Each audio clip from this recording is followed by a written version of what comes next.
ನಮಸ್ಕಾರ ಎಲ್ಲರಿಗೂ, welcome to my channel Arpita Manjunath YouTube channels. ಎಲ್ಲರೂ ಚೆನ್ನಾಗಿದ್ದೀರಾ ಅಂತ ಅನ್ಕೊತೀನಿ. ಆ್ಯಂಡ್ ನಾವು ಕೂಡ ತುಂಬ ಚೆನ್ನಾಗಿದ್ದೀವಿ. ಏನಪ್ಪ ಇವತ್ತು ಬೆಳಗ್ಗೆ ವ್ಲಾಗ್ ಸ್ಟಾರ್ಟ್ ಮಾಡ್ತಿದ್ದೀನಿ ಅಂತ ಅಂದ್ಕೊಂಡ್ರೆ, ಲೈಕ್ ಇದು ಬಂದು ನನ್ನ ಹಬ್ಬದ ವರಮಹಾಲಕ್ಷ್ಮಿ ಹಬ್ಬದ ಪ್ರಿಪ್ರೇಷನ್ ವ್ಲಾಗ್ ಆಗಿರುತ್ತೆ. Preparation in the sense like shop ಮಾಡೋದಿದೆ, ಸ್ಯಾರಿ ತೊಗೋಬೇಕು ಆ್ಯಂಡ್ ಒಂದಷ್ಟು ಥಿಂಗ್ಸ್ನ ಶಾಪ್ ಮಾಡಬೇಕು. ಸೊ ಚಿಕ್ಕಪೇಟೆಗೆ ಓಡ್ತಾ ಇದ್ದೀವಿ. ಸೊ ಇವತ್ತು ನನ್ನ ಡೇ ಹೇಗಿರುತ್ತೆ ಚಿಕ್ಕಪೇಟೆಯಲ್ಲಿ ಅಂತ ನಾನು ಇವಾಗ ಶೇರ್ ಮಾಡ್ಕೊತೀನಿ. ಆ್ಯಂಡ್ ಇದು ಬಂದು ಫುಲ್ ಚಿಕ್ಕಪೇಟೆ ವ್ಲಾಗ್ ಆಗಿರುತ್ತೆ. ನಿಮಗೇನಾದರೂ ಇಂಟ್ರೆಸ್ಟ್ ಇದ್ದರೆ please do like, share, comment and subscribe to my channel. And ಯಾರೆಲ್ಲ ನನ್ನ ಚಾನಲ್ನ ಇನ್ನೂ ಸಬ್ಸ್ಕ್ರೈಬ್ ಮಾಡ್ಕೊಂಡ್ರೆ ನೋಡ್ತಾ ಇದ್ದೀರಾ, ಪ್ಲೀಸ್ ಒಂದು ಸಬ್ಸ್ಕ್ರೈಬ್ ಮಾಡಿಕೊಂಡು ನೋಡಿ ಅಂತ ಐ ರಿಕ್ವೆಸ್ಟ್. ಆ್ಯಂಡ್ ಇವಾಗ ನಾನು ಆಲ್ರೆಡಿ ರೆಡಿಯಾಗಿ ಬ್ರೇಕ್ಫಾಸ್ಟ್ ಎಲ್ಲ ಮಾಡಿಕೊಂಡು ಹೊರಡಬೇಕು, ಇನ್ನೇನು ಮನೆ ಬಿಡಬೇಕು. ಸೊ ನಾನು ಏನೆಲ್ಲ ತೊಗೋತೀನಿ, ಏನೇನೆಲ್ಲ ಶಾಪ್ ಮಾಡ್ತೀನಿ ಅಂತ ನಿಮ್ಮ ಜೊತೆ ಕೂಡ ಶೇರ್ ಮಾಡ್ಕೊತೀನಿ. Please keep watching. ಆಟೋನ ಬುಕ್ ಮಾಡಿಕೊಂಡು ವಿ ಆರ್ ಗೋಯಿಂಗ್. ಆ್ಯಂಡ್ ಇವರಿಬ್ಬರು ನೋಡಿ ಬರೀ ಡಿಸ್ಕಷನ್ಸ್. ಹಾಯ್ ಮಾಡಿ ಗಾಯ್ಸ್.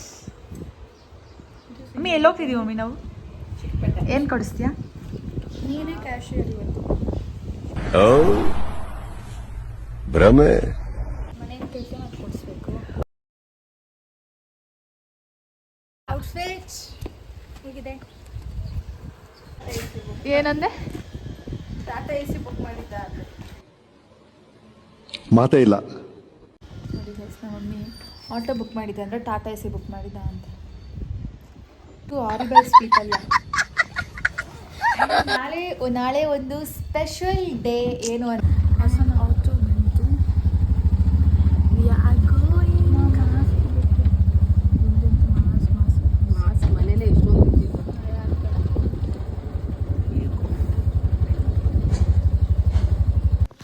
ಸೊ ನಾವು ಫೈನಲಿ ಬಸ್ ಸ್ಟಾಪ್ಗೆ ರೀಚ್ ಆದ್ವಿ. ಬಸ್ ಅಂತೂ ತುಂಬ ಕಡಿಮೆ ಇತ್ತು. ಆಲ್ಮೋಸ್ಟ್ ಒನ್ ಅವರ್ ವೆಯ್ಟ್ ಮಾಡಿದ್ದೀವಿ ಬಸ್ಗೆ. ಬಿಕಾಸ್ ಆಫ್ ಇಂಡಿಪೆಂಡೆನ್ಸ್ ಡೇ ಅಂತೇನೋ ಗೊತ್ತಿಲ್ಲ, ತುಂಬ ಬಸ್ ಕಡಿಮೆ ಇತ್ತು. ಆ್ಯಂಡ್ ನಾವು ಆಲ್ಮೋಸ್ಟ್ ಚಿಕ್ಕಪೇಟೆನ ರೀಚ್ ಆಗೋ ಅಷ್ಟರಲ್ಲಿ 3 hours ತೊಗೋತು. 3:30ಗೆ ನಾವು ರೀಚ್ ಆಗಿದ್ದು ಚಿಕ್ಕಪೇಟೆಗೆ. ಆ್ಯಂಡ್ ಕ್ರೌಡ್ ಮಾತ್ರ ಲೈಕ್ ನಾನು ಎಷ್ಟೊಂದು ಸಲ ಚಿಕ್ಕಪೇಟೆಗೆ ಹೋಗಿದ್ದೀನಿ, ಬಟ್ ಈ ಥರ ಎಕ್ಸ್ಪೀರಿಯನ್ಸ್ ಇದೆ ಫಸ್ಟ್ ಟೈಮ್ ನಾನು ಮಾಡಿರೋದು. ಎಲ್ಲಿ ನೋಡಿದ್ರು ಜನ ಎಲ್ಲಪ್ಪ ಇದ್ರು ಇಷ್ಟು ಜನ ಬೆಂಗಳೂರಲ್ಲಿ ಅಂತ ಅನಿಸ್ಬಿಡ್ತು ನನಗೆ. ಆ್ಯಂಡ್ ಇದು ಸ್ಟಾರ್ಟಿಂಗ್ ಎಂಟ್ರಿಯಿಂದ ನಾನು ಆದಷ್ಟು ಕ್ಯಾಪ್ಚರ್ ಮಾಡ್ಕೊಳ್ಳೋ ಟ್ರೈ ಮಾಡಿದೆ. ಭಯ ಕೂಡ ಎಲ್ಲಿ ಫೋನ್ಗಿನ್ ಕಳೆದೋಗ್ಬಿಡುತ್ತೆ, ಎತ್ಬಿಡ್ತಾರೆ ಅಂತ. ಸೊ ಅದಕ್ಕೋಸ್ಕರ ನಾನು ಜಾಸ್ತಿ ವ್ಲಾಗ್ನ ನಾನು ಮಾಡ್ಕೊಳ್ಳಿಲ್ಲ. ನನ್ನ ಕೈಲಿ ಎಷ್ಟಾಗುತ್ತೋ ಅಷ್ಟು ನಾನು ವ್ಲಾಗ್ ಮಾಡಿದ್ದೀನಿ. ಇದು ಬಂದು ಸ್ಯಾರಿ ಶಾಪ್. ಇದು ಲೊಕೇಶನ್ ನಾನು ಇನ್ನೊಂದು ಸಲ ನಿಮಗೆ ಕಂಪ್ಲೀಟಾಗಿ ನೀಟಾಗಿ ಕ್ಯಾಪ್ಚರ್ ಮಾಡಿಕೊಂಡು ತೋರಿಸ್ತೀನಿ. ಶಾರ್ಟಾಗಿ ಹೇಳಬೇಕು ಅಂದರೆ ಇದು ಶ್ರೀಕಂಠೇಶ್ವರ ಸಿಲ್ಕ್ಸ್ ಅಂತ. ಇಲ್ಲಿ ಮಾತ್ರ ಬೆಸ್ಟ್ ಕಲೆಕ್ಷನ್ಸ್ ಇದೆ ಇಲ್ಲಿ. And my go to sari shop ಅಂದರೆ ಚಿಕ್ಕಪೇಟೆಯಲ್ಲಿ ಇದ್ದೇನೆ. ಇಲ್ಲಿ ಕ್ವಾಲಿಟಿ ಆ್ಯಂಡ್ ಎಲ್ಲನೂ ಕೂಡ ಅಷ್ಟೇ ಟ್ರೆಂಡ್ ತಕ್ಕನಂಗೆ ಸ್ಯಾರೀಸು ನಮಗೆ ಸಿಗುತ್ತೆ ಇಲ್ಲಿ. ಆ್ಯಂಡ್ ಅಲ್ಲಿರೋರು ಕೂಡ ತುಂಬ ಚೆನ್ನಾಗಿ ನಮಗೆ ಕಸ್ಟಮರ್ಸ್ನ ತಿಳ್ಕೊತಾರೆ, ಯಾವ ಥರ ಬೇಕು ಇವ್ರಿಗೆ, ಯಾವ ಥರ ತೋರಿಸ್ಬೇಕು ಆ್ಯಂಡ್ ಯಾವ ರೀತಿ ಹ್ಯಾಂಡಲ್ ಮಾಡಬೇಕು ಅನ್ನೋದು ತುಂಬ ಚೆನ್ನಾಗಿದೆ. ನಾನು ಎಲ್ಲರಿಗೂ ನಿಮ್ಗೆ ರೆಕಮೆಂಡ್ ಮಾಡ್ತೀನಿ ಈ ಶಾಪ್ನ, ಶ್ರೀಕಂಠೇಶ್ವರ ಸಿಲ್ಕ್ಸ್ ಅಂತ. ಇದು ಯಾವುದೇ ಥರ ಪ್ರಮೋಷನ್ ಆ ಥರ ಏನೂ ಇಲ್ಲ. ನನ್ನ ಪರ್ಸ್ನಲಾಗಿ ನಾನು ಎಕ್ಸ್ಪೀರಿಯೆನ್ಸ್ ಮಾಡಿರೋಂಥ ಪ್ರಕಾರ ಚಿಕ್ಕಪೇಟೆಯಲ್ಲಿ ಇದು ತುಂಬ ಚೆನ್ನಾಗಿರೋಂಥ ಶಾಪ್ ಇದು. ಆ್ಯಂಡ್ ಕಲೆಕ್ಷನ್ಸ್ ಕೂಡ ಅಷ್ಟೇ ಇರುತ್ತೆ, ತುಂಬ ಚೆನ್ನಾಗಿದೆ. ನೀವೇ ನೋಡ್ತಿರ್ಬೋದು ಇಲ್ಲಿ ನಾನು ತುಂಬ ಕಡಿಮೆ ಸ್ಯಾರೀಸ್ ತೆಗ್ಸಿದ್ದು. ಬಿಕಾಸ್ ಆಫ್ ನಂಗೆ ಫಸ್ಟಲ್ಲೇ ಆ ಸ್ಯಾರೀಸ್ ಎಲ್ಲ ಇಷ್ಟ ಆಗೋಯ್ತು. ಸೊ ನಾನು ಅದಕ್ಕೋಸ್ಕರ ಪರ್ಟಿಕ್ಯುಲರ್ ಕಲರ್ ಅಂತ ನಾನು ಮೈಂಡಲ್ಲಿ ಇಟ್ಕೊಂಡಿದ್ದೆ, ಇದೇ ಥರ ಕಲರ್ ಬೇಕು ಅಂತ. ಸೊ ಹಾಗಾಗಿ ನಂಗೆ ತುಂಬ ಈಸಿ ಆಯಿತು. ಅವ್ರಿಗೆ ಇದೇ ಕಲರ್, ನನಗೆ ಈ ಕಲರ್ ಪ್ಯಾಟ್ರನ್ಸಲ್ಲೇ ತೋರಿಸಿ ಅಂತ ಅಂದಾಗ ಇಷ್ಟು ಸ್ಯಾರೀಸ್ನ ತೋರಿಸಿದ್ರು. ಆ್ಯಂಡ್ ಈ ಪ್ಯಾಟ್ರನಲ್ಲಿ ನನಗೆ 2 ಕಲರ್ ಕನ್ಫ್ಯೂಷನ್ ಆಯಿತು, ಯಾವ್ದು ತೊಗೋಬೇಕು ಬಿಡಬೇಕು ಅಂತ. ಫೈನಲಿ ಈ 2 ಸ್ಯಾರಿಗೆ ನಾನು ಸ್ಟಿಕ್ ಆನ್ ಆದೆ. ಆ್ಯಂಡ್ ಈ ಫಸ್ಟ್ ಕಲರ್ನ ಓಪನ್ ಮಾಡಿಸ್ದೆ, ತುಂಬ ಚೆನ್ನಾಗಿತ್ತು. ಆ್ಯಂಡ್ ನನ್ನ ತಂಗಿ ಕೂಡ ಮಮ್ಮಿ ಕೂಡ ಇದೇ ತಗೋ ಅಂತ ಹೇಳ್ತಾಯಿದ್ರು. ಸೊ ನಾನು ಓಪನ್ ಮಾಡಿದಾಗ ಒಂಥರ ಇದು ವಿಂಟೇಜ್ ಲುಕ್ ಥರ ಕಾಣಿಸ್ತು. ನನಗೂ ಇಷ್ಟ ಆಯಿತು ಅಂತ ನಾನು ಇದನ್ನೇ ಡಿಸೈಡ್ ಮಾಡಿದೆ. ಗ್ರೀನ್ ಕೂಡ ನನಗೆ ಇಷ್ಟ ಆಯಿತು, ಬಟ್ ಬೇಡ ಅಂತ ಸುಮ್ಮನೆ ಅದೇ. ಆ್ಯಂಡ್ ನನ್ನ ಬಾರ್ಗೇನಿಂಗ್ ಸ್ಕಿಲ್ಸ್ ನೋಡಿ ಇಲ್ಲಿ.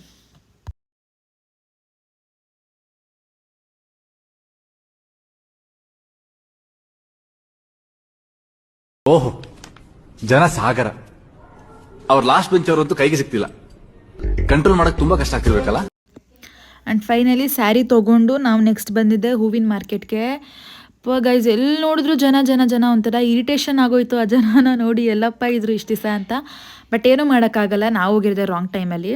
ಹಬ್ಬದ ಸೀಸನಲ್ಲಿ ಹೋದರೆ ಇದೇ ಥರನೇ ಇರುತ್ತೆ ಎಲ್ಲ ಕಡೆನೂ. ಆ್ಯಂಡ್ ಫೈನಲಿ ಎಂಟ್ರಿ ಆದ್ವಿ. ಹೂವಿನ ಮಾರ್ಕೆಟಲ್ಲಿ ಲೈಕ್ ನಾರ್ಮಲ್ ಬೇಸಿಕಲಿ ದಿನ ಎಷ್ಟು ಜನ ಇರ್ತಾರೋ ಅದೇ ಥರನೇ ಇದ್ದರು ಅಂತ ನನಗನ್ನಿಸ್ತು. ಆ್ಯಂಡ್ ಹೂವು ಕೂಡ ಅಷ್ಟೇ ತುಂಬ ಕಡಿಮೆ ಇತ್ತು.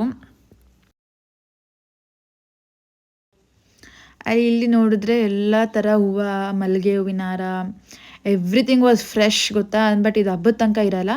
ನಾನು ಹೋಗಿದ್ದಿದ್ದ ರೀಸನ್ಗೆ ಬೇರೆಯೇ. ಸೊ ಅದಕ್ಕೋಸ್ಕರ ನಾನು ಎಷ್ಟಾಗುತ್ತೋ ನನ್ನ ಕೈಯಲ್ಲಿ ಎಷ್ಟಾಗುತ್ತೋ ಅಷ್ಟು ನಾನು ಕ್ಯಾಪ್ಚರ್ ಮಾಡೋಕ್ಕೆ ಟ್ರೈ ಮಾಡಿದ್ದೀನಿ. ಆ್ಯಂಡ್ ಇಲ್ಲೂ ಅಷ್ಟೇ, ಈ ರಶಲ್ಲಿ ಫೋನ್ಗಿನ ಎಲ್ಲಿ ಕಳ್ತಕೊಬಿಡ್ತೀನೋ ಅನ್ನೋ ಒಂದು ಭಯಕ್ಕೋಸ್ಕರ ನಾನು ಅಷ್ಟು ಕ್ಯಾಪ್ಚರ್ ಮಾಡ್ಕೊಳಕ್ಕೆ ಹೋಗಿಲ್ಲ. ಬಟ್ ಹೂವು ಎಲ್ಲ ಚೆನ್ನಾಗಿತ್ತು. ಸೊ ಹೂವು ಎಲ್ಲ ತೊಗೊಂಡಾದ್ಮೇಲೆ ಹೊರಗಡೆ ಬಂದ್ವಿ. ಆ್ಯಂಡ್ ಇಲ್ಲಿ ನೋಡಿದೆ ಫ್ರೂಟ್ಸ್ ಎಲ್ಲ ಇತ್ತು. ಒಂದಷ್ಟು ಫ್ರೂಟ್ಸ್ನ ತೊಗೊಂಡು ಶಾಪ್ ಮಾಡಿಕೊಂಡು ಬಂದ್ವಿ. ಇಲ್ಲಿ ಏನಂದರೆ ಲೈಕ್ ಫ್ರೂಟ್ಸ್ ತೊಗೊಂಡ್ರೆ ಲೈಕ್ ತುಂಬ ಅಫೋರ್ಡಬಲ್ ಅಂತ ಅನಿಸುತ್ತೆ ನನಗನ್ಸೋ ಪ್ರಕಾರ. ಆ್ಯಂಡ್ ಡೈರೆಕ್ಟ್ ಅದೇ ರೋಡಲ್ಲಿ ಇಲ್ಲಿ ತರಕಾರಿ ಮಾರ್ಕೆಟ್ ಕೂಡ ಇದೆ. ಹಂಗೆ ಅದೇ ಥರ ಎಲ್ಲ ನೋಡಿಕೊಂಡು ಏನೇನು ಎಷ್ಟೆಷ್ಟು ರೇಟ್ ಇದೆ ಅಂತೆಲ್ಲ ನೋಡ್ಕೊಂಡು ತೊಗೊಂಡು ಬರಲಿಲ್ಲ. ಬಿಕಾಸ್ ಆಫ್ ಅಲ್ಲಿಂದ ಎತ್ಕೊಂಡು ಬರೋಕ್ಕಾಗಲ್ಲ, ಬಸ್ಸಲ್ಲಿ ಟ್ರಾವೆಲ್ ಮಾಡೋಕ್ಕಾಗಲ್ಲ ಅಂತ. ಆ್ಯಂಡ್ ಫೈನಲಿ ಎಲ್ಲ ಶಾಪಿಂಗ್ ಎಲ್ಲ ಆದಮೇಲೆ ಆಟೋ ಬುಕ್ ಮಾಡಿಕೊಂಡು ನಾವು ಬಂದಿದ್ದೆ Alankar Plaza, in the sense opposite to city centre. ಅಲ್ಲಿಗೆ ಬಂದ್ವಿ ಬಿಕಾಸ್ ನಮ್ಮ ಪಪ್ಪನಿಗೆ ನಾವು ಬಟ್ಟೆ ತೊಗೋಬೇಕಾಗಿತ್ತು. ಸೊ ಇಲ್ಲಿ ಪರಿಚಯ ಇರೋದ್ರಿಂದ ನಾನು ಸಿಟಿ ಸೆಂಟರ್ಗೆ ಆಲ್ಮೋಸ್ಟ್ ಜೆಂಟ್ಸ್ಗೆಲ್ಲ ಬಟ್ಟೆ ತೆಗಿಯೋದು. ಆ್ಯಂಡ್ ನೋಡಿ, ಇದೇ ನಾನು, ನಮ್ಮ ಮಮ್ಮಿ, ನನ್ನ ತಂಗಿ ಫೈನಲ್ ಮಾಡಿದ್ದು ಬೇಜ್ ಕಲರ್ಗೆ ಬ್ಲ್ಯಾಕ್ ಕಲರ್ ಶರ್ಟ್. ತುಂಬ ಚೆನ್ನಾಗಿತ್ತು ಕಾಂಬಿನೇಷನ್ ಅಂತ ಪರ್ಚೇಸ್ ಮಾಡಿದ್ವಿ. ನಮ್ಮ ಪಪ್ಪ ಕೂಡ ತುಂಬ ಇಷ್ಟಪಟ್ಟರು. ಸೊ ಇದಾಗಿತ್ತು ನನ್ನ ವ್ಲಾಗ್.